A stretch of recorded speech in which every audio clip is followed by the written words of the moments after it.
Olá, tudo bem? Bem-vindos mais uma vez ao esboço da lição de Escola Sabatina. Estamos já na lição número 5, nesse grande e maravilhoso tema do santuário. E o título da lição desta semana é Expiação, Oferta da Purificação.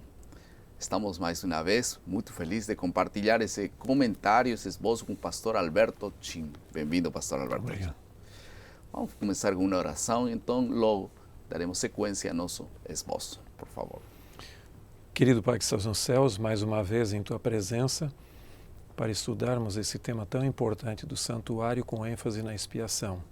Que Tu possas iluminar nossa mente e que esse conhecimento possa se transformar numa experiência viva e genuína contigo, em nome de Jesus. Amém. Amém.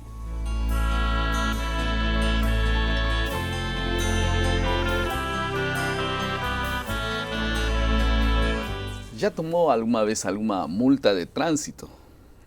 Um polícia teve compaixão de mim e passou por alto a infração que eu cometi. Ele me perguntou o que eu fazia. E eu tive vergonha de responder, mas eu falei finalmente, disse, eu sou pastor da Igreja Adventista. E o polícia olhou para mim e disse, oh, pastor infractor da lei.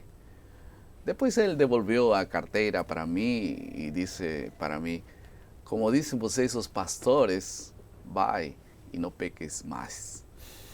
Esse é um assunto que muitas pessoas dizem, realmente perdoou meu pecado, minha culpa, ou passou por alto? Mas na realidade a culpa não é apagada passando por alto o pecado. Alguém tem que pagar. Se o polícia realmente estaria disposto a me perdoar, deveria ele pagar a multa e depois me dar o recibo do pagamento. Jesus fez isso, ele pagou, morreu e nos concedeu o perdão. O foco da lição desta semana é conhecer o conceito do ritual da oferta pelo pecado, também chamada a oferta da purificação, e que é realizado no santuário, logicamente, do Antigo Testamento, e qual é o seu significado hoje para cada um de nós. Vamos então entrar imediatamente à segunda parte do nosso esboço, que é a compreensão.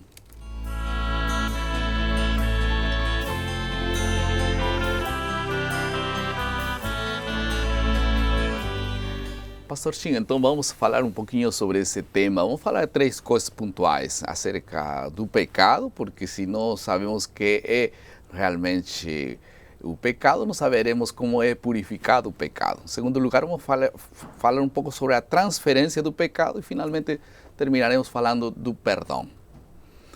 Como é que o conceito do pecado? Temos que saber um pouco mais sobre esse assunto, porque, dependendo desse conceito, vamos saber como é a solução do pecado, né? Interessante que existem várias definições diferentes de pecado. Muitas pessoas dizem simplesmente que pecado é a transgressão da lei. Em outras palavras, se eu transgrido a lei, eu sou pecador. Se eu não transgrido, não sou. Mas, biblicamente, a questão de pecado não é meramente atos. Não é fazer ou não fazer. É uma condição na qual eu me encontro. Eu não herdo a culpa de Adão, mas as consequências desse pecado, sim. E eu acho muito interessante uma declaração de Lutero, onde ele diz que não é porque eu peco, que eu sou pecador, mas porque eu sou pecador, eu peco. Isso faz toda uma diferença. E Jesus fala de uma maneira muito interessante em Marcos capítulo 7. E esse é um texto fundamental para nós. Marcos 7. E o verso 21 a 23. Porque de dentro do coração dos homens é que procedem os maus desígnios, a prostituição, os furtos, os homicídios, os adultérios, a avareza, as maldades, o ódio, a lascívia, a inveja, a blasfêmia, a soberba, a loucura. Então veja o seguinte, aqui Jesus diz no verso 21 que não é de fora para dentro, não é a dimensão social do pecado que me influencia necessariamente, mas é o meu interior que tem uma projeção social e acaba corrompendo. Agora veja algumas coisas interessantes. Se nós dermos uma olhada lá no livro do profeta Isaías, o capítulo 59 e o verso 2, é dito: mas as vossas iniquidades fazem separação entre vós e vosso Deus, e os vossos pecados encobrem o seu rosto de vós para que não vos ouça. Então, pecado significa basicamente alienação de Deus. Tem vários outros textos. Por exemplo, em Romanos, o capítulo 6 e o verso 23 diz que o salário do pecado é a morte. E se nós queremos saber o que é o ser humano, ainda tem um outro texto. Podíamos ler vários, mas para não estender muito, em Efésios capítulo 2, o verso 1 e também o 5 diz: Ele nos deu vida estando vós mortos em vossos delitos e pecados. E estando nós mortos em nossos delitos, nos deu vida. Então, em outras palavras, biblicamente, o pecado é tão atrevido, tão agressivo, que nos deixa mortos espiritualmente. Isso quer dizer que então o pecado não é aqueles actos somente, esses seriam os resultados do pecado, mas o pecado essencialmente é aquela essência que está no coração. Não é? Realmente é as duas coisas. Nós falamos de pecado singular como a minha condição, e que se manifesta exteriormente através de pecados atos, ou seja, o fruto de uma natureza pecaminosa. Então há uma diferença entre o plural do pecado e o singular do pecado. Um que produz e outro que... Por isso que os frutos do Espírito, os frutos do pecado, né? Que manifesta a Bíblia. Algumas pessoas creem que todos os pecados são iguais. Isso não é um conceito bíblico, no meu entender. O pecado é igual como natureza, mas a manifestação desse pecado em atos tem diferentes manifestações. Tanto é que existe um processo de transferência ou de tentação para pecado, para hábito pecaminoso e para o pecado contra o Espírito Santo. Então não é ou todo mundo aqui ou todo mundo ali. Há um aprofundamento no pecado. E agora a solução. No santuário, Deus proveu uma solução para esse pecado que temos estudado agora. Como era essa transferência? Interessante que o texto que a gente leu de Romanos, capítulo 6, 23, diz: o salário do pecado é a morte, mas o dom gratuito de Deus é a vida eterna em Cristo Jesus, nosso Senhor. Bem, você poderia dizer, está certo, isso aqui tem a ver com Cristo, o Novo Testamento e no Antigo Testamento. O Antigo Testamento era uma realidade. Eu gosto muito de uma expressão que era usada pelo pastor José Viana. Ele dizia que no Antigo Testamento as pessoas foram salvos por um cheque predatado cuja cobertura foi dado no Calvário quando Jesus morreu. Então eles já foram salvos, mas condicionalmente. E nesse processo, principalmente o sangue era o agente purificador. Por incrível que pareça, porque normalmente sangue contamina. Se você quer saber se está com algum tipo de problema, uma infecção, você faz exame de sangue, porque o sangue é o que circula até a infecção e coisa assim. E você pode detectar. Agora, no caso da Bíblia, o sangue dos animais, prefigurando o sangue de Cristo, purifica. Então, o sacrifício era oferecido. E esse sacrifício, então a transferência de culpa do pecador para o sacrifício é quando ele punha a mão sobre o sacrifício. E por sua vez, o sacerdote levava essa culpa, podia ser por duas formas. Uma delas é ministrando o sangue e a outra comendo a carne do sacrifício. Então há uma transferência de culpa. E esta transferência de culpa era então projetada para o próprio santuário. Pelo processo de expiação diária do santuário, e então havia o dia anual da expiação, quando, dentro do ritual do santuário, o próprio santuário também era purificado. Isso vamos estudar a próxima semana. Agora, o sacerdote era contaminado, então. Mas ele não poderia ser aquele... Ele também tinha culpa, ele também tinha pecado, né? Ele também tinha. Então, os sacerdotes eram um símbolo imperfeito de Cristo. Eles eram pecadores, Cristo não.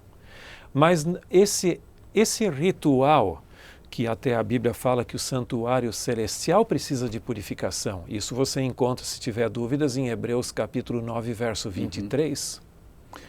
Então essa ideia era uma ideia de expiação, que não transformava o pecador, aliás, o sacerdote, em um pecador intrínseco, por sua conta. Não é que agora os pecados dele transformaram ele num pecador, mas ele era um agente, um intermediário de transmissão desse pecado. Ele levava vicariamente. E transferia para o cordeiro, né? Do cordeiro, é lógico, do pecador para o cordeiro, do cordeiro para o sacerdote, do sacerdote para o santuário. Se o sacerdote comesse ali no caso. Ok. E ali então o dia da expiação finalmente era transferido para o verdadeiro culpável, e isso vamos estudar na próxima semana. Agora um pouco acerca do perdão. O perdão não é grátis então, né? Tem um custo. Com certeza. E quem pagou esse preço foi Cristo. E você vai ver um texto muito interessante. Lógico, eu estou usando o Novo Testamento porque o Novo Testamento é o comentário inspirado de todo esse processo do Antigo Testamento. Então, o que você vai encontrar é que Jesus foi quem pagou esse preço. Os animais eram sacrificados, mas a Epístola aos Hebreus deixa bem claro, porque sangue de bodes e touros não pode perdoar pecados. Era um perdão condicional. O que realmente efetivou esse perdão foi a morte de Cristo na cruz do Calvário, sem dúvida. Mas nós temos um texto muito interessante, que é 2 Coríntios, capítulo 5, e o verso 18 até o 21. Aqui diz que Deus estava em Cristo reconciliando consigo mesmo o mundo, diz o verso 19. E aí tem uma questão que diz, em nome de Cristo, verso 20, o final, em nome de Cristo, pois rogamos que vos reconcilieis com Deus.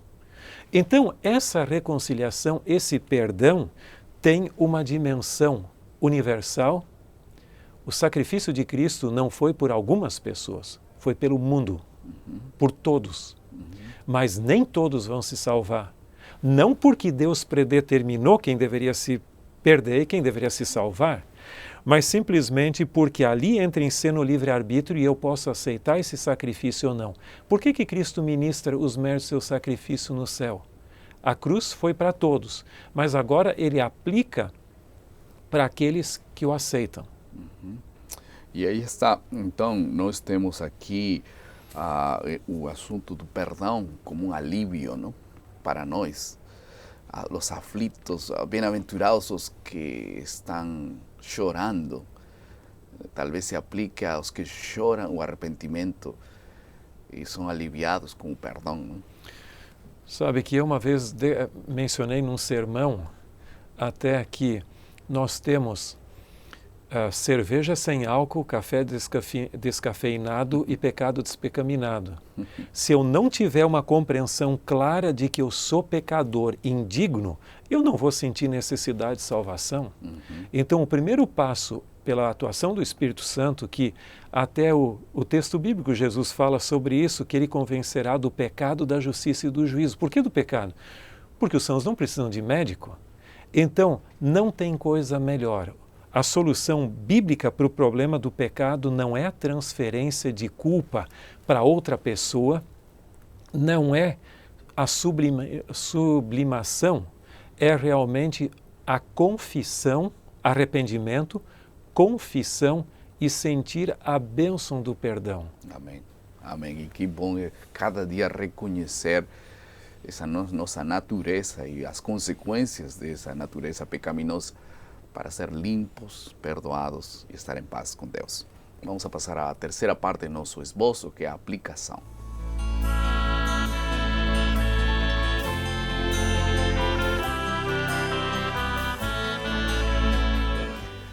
Um dos assuntos fundamentais que podemos aplicar à nossa vida diária é reconhecimento e confissão. Reconhecimento da culpa não é fácil, porque as pessoas gostam de colocar a culpa nos demais, nas circunstâncias, e às vezes no próprio Deus. Mas bem-aventurado aquele que é humilde e reconhece sua culpa, e então dá esse primeiro passo fundamental. Eu sou pecador, eu cometi erros. Então, ali o panorama, o ambiente está praticamente pronto para a segunda parte, que é confessar nossos pecados, que é fundamental para continuar esse acerto de contas com Deus.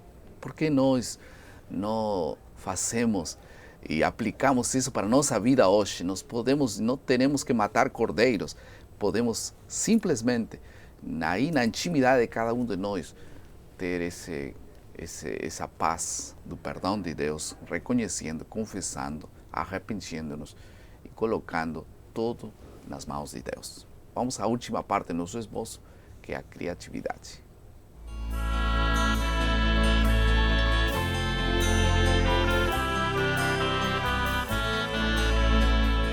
Em seu livro clássico sobre o santuário, o pioneiro adventista Stephen Haskell escreveu sobre a oferta pelo pecado.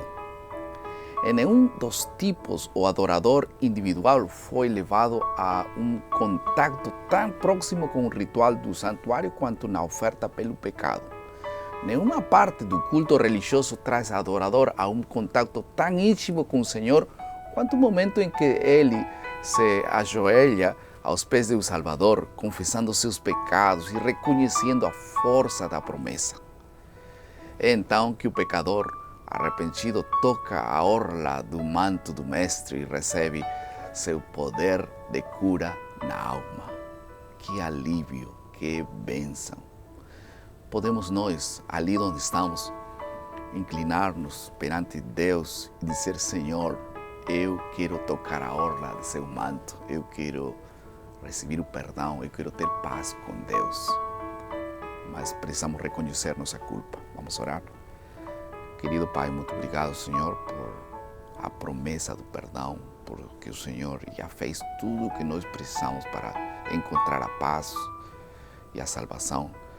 Ajuda-nos a aceitar cada dia a nossa realidade e aceitar a salvação oferecida por Jesus. Em nome de Jesus. Amém.